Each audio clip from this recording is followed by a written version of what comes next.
नई कार खरीदनी है, पेट्रोल खरीदूं या डीजल, या फिर EV, electric vehicle, electric car. आजकल आपने सुना होगा, चाहे वो इंडियन कंपनी हो या बाहर की कंपनीज हो, सारी इलेक्ट्रिक कार्स बनाने में लगी हुई हैं और प्रमोट करने में लगी हुई हैं इलेक्ट्रिक कार्स को। काफ़ी सारी कार्स इंडियन मार्केट में ऑलरेडी आ चुकी हैं और लोग पसंद भी कर रहे हैं। कहाँ से आया ये इलेक्ट्रिक कार का कंसेप्ट? देख के लगता है कि कुछ 10-15 साल पहले से ये सब कुछ शुरू हुआ होगा, बट ऐसा नहीं है।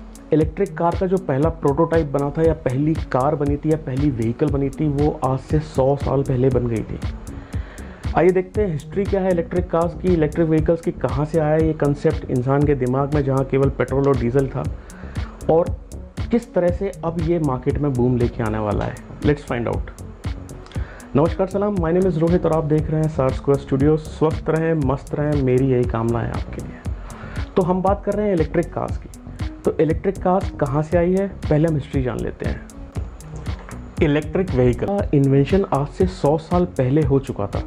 1800 सेंचुरी में यूरोप के कई सारे देशों ने, यूएस में कई सारे लोगों ने इलेक्ट्रिक कार्स बनाना शुरू किया, प्रोटोटाइप्स बनाए, बट उनका एक्सपेरिमेंट सक्सेसफुल नहीं रहा।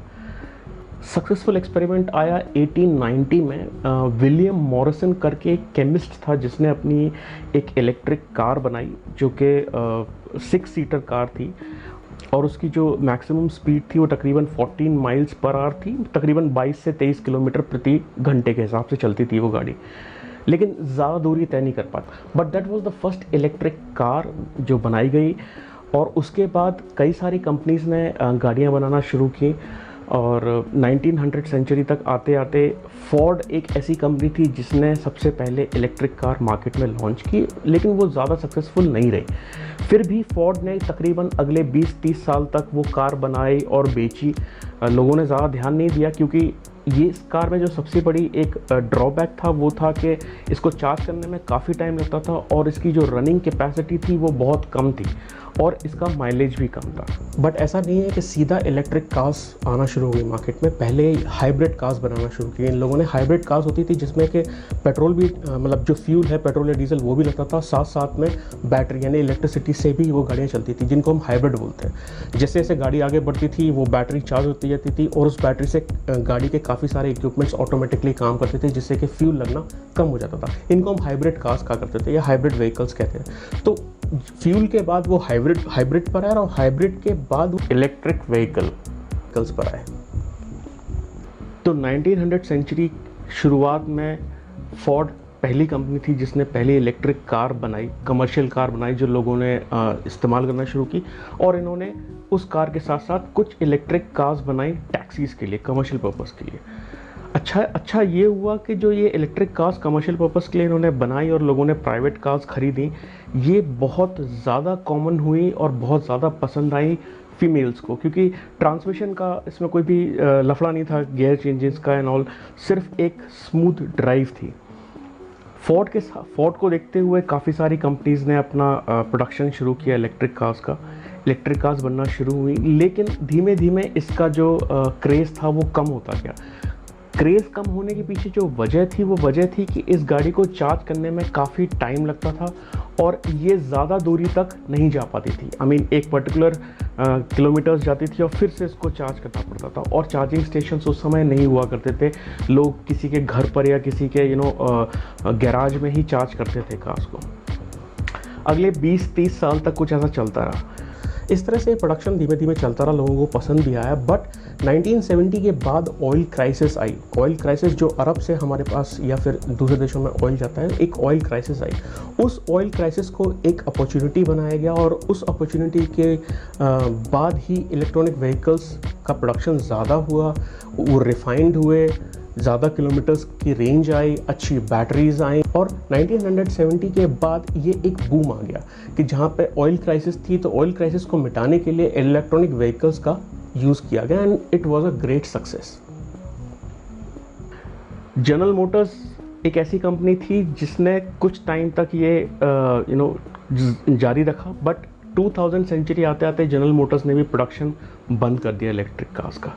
बट जनरल मोटर्स का ये कदम कि उन्होंने इलेक्ट्रॉनिक व्हीकल्स बनाना बंद कर दिया 2001 में वॉज नॉट करेक्ट, क्योंकि एक सडन चेंज आया 2006 में। एक स्मॉल छोटा सा एक स्टार्टअप था जिसका नाम था टेस्ला। इन्होंने बनाई एक स्पोर्ट्स कार जो कि कंप्लीट इलेक्ट्रॉनिक व्हीकल थी और तकरीबन 200 माइल्स चल सकती थी एक चार्ज पे, सिंगल चार्ज पे। इन्होंने टेस्ला को काफ़ी अच्छा एक लोन मिला, अच्छे अमाउंट का लोन मिला डिपार्टमेंट ऑफ एनर्जी यूएस के ज़रिए, अच्छा खासा लोन मिला और उन्होंने ये मास प्रोडक्शन में बदल दिया और काफ़ी सारे कारें बनाना शुरू की। और जो लोन उन्होंने लिया था वो लोन उन्होंने बहुत पहले रीपे कर दिया। I mean it was a great success for Tesla. This was a game changer in electric cars after 2006। और 2010 के बाद फिर कंपनीज लाइक शेवरलेट और निसान इन्होंने अपने इलेक्ट्रॉनिक व्हीकल्स मार्केट में लाना शुरू किए। Those were a good success for them. और उसके बाद यूएस गवर्नमेंट को ये समझ में आया कि this will be a great change. Department of energy US ने बिलियंस ऑफ डॉलर्स इन्वेस्ट किए जिससे उन्होंने पूरे nation wide charging facilities available की, चार्जिंग इंफ्रास्ट्रक्चर उन्होंने बनाया कि आप इलेक्ट्रॉनिक व्हीकल खरीदिए और आपको घर से अगर आप बिना चार्ज किया फुल चार्ज के निकलते हो, कहीं जाके आपको लगता है कि आपकी बैटरी चार्ज हो रही है, तो you will get a charging station. जैसे पेट्रोल स्टेशन होते हैं वैसे चार्जिंग स्टेशन भी उन्होंने बनाना शुरू की। और ये एक बहुत अच्छा इनिशिएटिव था यूएस गवर्नमेंट का, जिससे कि उनका जो जितना वो ऑयल के ऊपर निर्भर रहते थे, बाकी देशों के लिए पेट्रोल डीजल के ऊपर निर्भर रहते थे, वो कम हो गया और एनर्जी से चलने वाली ये गाड़ियाँ, बैटरी से चलने वाली गाड़ियाँ सक्सेस हो गई। अब अगर हम इंडिया की बात करें तो इंडिया में पहली इलेक्ट्रिक कार बनी जिसका नाम था लव बर्ड। और ये कार एडी इलेक्ट्रिक सीरीज़ करके एक कंपनी थी जिसने एक कार बनाई 1993 में। और फिर 2000 सेंचुरी के बाद तो एक बूम आ गया इलेक्ट्रिक कार्स में, हर कंपनी ने इलेक्ट्रिक कार्स बनाना शुरू कर दिया। 2010 के बाद अगर आप देखते हैं तो ऐसी जितनी भी जानी मानी कंपनियां हैं लाइक Hyundai, टाटा, महिंद्रा, इन सब ने जो इंडियन कंपनीज हैं जैसे टाटा और महिंद्रा हुई, इनफैक्ट जो कोरियन कंपनी Hyundai है, और उसके बाद नई कंपनीज आई लाइक MG, और इन सब ने इलेक्ट्रिक व्हीकल्स लॉन्च किया इंडिया में and this was a great success for them as well. But सिर्फ एक छोटी सी प्रॉब्लम हुआ करती थी और वो प्रॉब्लम आज भी है कि जो चार्जिंग स्टेशंस हमें चाहिए, हमारे यहाँ इंडिया में चार्जिंग स्टेशंस का जो इंफ्रास्ट्रक्चर है वो इतना अच्छा नहीं है कि आप आंख बंद करके गाड़ी कहीं भी लेके चले जाएं। पेट्रोल डीजल में तो ये है कि आपको हर जगह पेट्रोल और डीजल मिल जाएगा, but to have a charging station everywhere is a challenge for Indians. अभी हमारे पास इतने चार्जिंग स्टेशंस नहीं हैं, बट हाँ इन फ्यूचर हमारे पास चार्जिंग स्टेशंस आ जाएंगे। इंफ्रास्ट्रक्चर पे बहुत काम चल रहा है, प्राइवेट कंपनीज भी काम करने में लगी हुई हैं, गवर्नमेंट ऑफ इंडिया ने कई सारी सब्सिडीज़ भी निकाली हुई हैं कि अगर आप एनर्जी पे काम करते हैं तो गवर्नमेंट ऑफ इंडिया आपकी हेल्प करेगी। अब इलेक्ट्रिक कार्स होती कैसी हैं? ये एक नॉर्मल कार की तरह होती है, बट इसमें इंजन नहीं होता है। इसमें बाकी सारी चीज़ें जैसे fuel pump, fuel injector, fuel filter या एग्जॉस्ट, इनमें कुछ भी नहीं होता। ये चलती सिर्फ इलेक्ट्रिक से हैं। इनकी जो अपर बॉडी है या फिर जो इनकी सीट का जो इंफ्रास्ट्रक्चर है वो सारा मैग्नीशियम से बना होता है, जो कि एक बहुत लाइट वेटेड मेटल होता है, जिसकी वजह से कार बहुत लाइट होती है और काफ़ी दूरी तक आप सफ़र कर सकते हैं। तो इलेक्ट्रिक कार में होता क्या है, एक इलेक्ट्रिक मोटर होती है जिसके ज़रिए कार आगे बढ़ती है, जिसके ज़रिए वो चलती है। एक काफ़ी बड़ी बैटरी होती है, जो बैटरी आपके फ्लोर पर, कार के फ्लोर के नीचे होती है, वो आपको दिखेगी नहीं, काफ़ी बड़ी बैटरी होती है, लिथियम की बैटरीज होते हैं एक्चुअली। और एक AC-DC कन्वर्टर होता है, AC-DC कन्वर्टर जहाँ से करंट जो है AC to DC charge changes होते रहते हैं। बस इसके अलावा और कुछ भी नहीं होता गाड़ी में। बाकी आपका जो ऑफकोर्स अंदर का जो इंफ्रास्ट्रक्चर है वो सारा होता है, बाकी जो फ्यूल टैंक, फ्यूल पंप, ये सब चीज़ें कुछ भी नहीं होती हैं। तो गाड़ी बहुत लाइट वेटेड होती है और आपको ज़्यादा पैसे जो आप एक बार जब आप गाड़ी खरीद लेते हैं तो आपको ज़्यादा मेंटेनेंस का कॉस्ट नहीं आता है। ऑफकोर्स ये गाड़ियाँ बहुत महंगी होती हैं। अगर एक नॉर्मल गाड़ी आप खरीदते हैं तो एक 6-7 लाख रुपए में आपको एक अच्छी सी कार मिल जाती है, but when you go for an electronic vehicles minimum आपको 12 से 15 लाख से ही गाड़ियाँ शुरू होती हैं।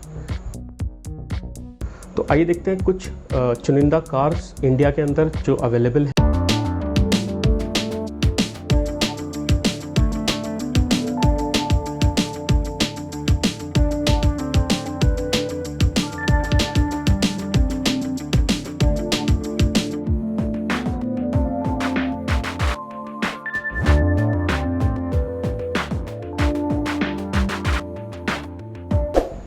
Guys, I hope you like this video. Please do not forget to subscribe our channel, like the video and share with your loved ones. Thank you very much. Thanks for watching. Keep smiling. स्वस्थ रहें, मस्त रहें, मेरी यही कामना है. Thank you very much. नमस्कार.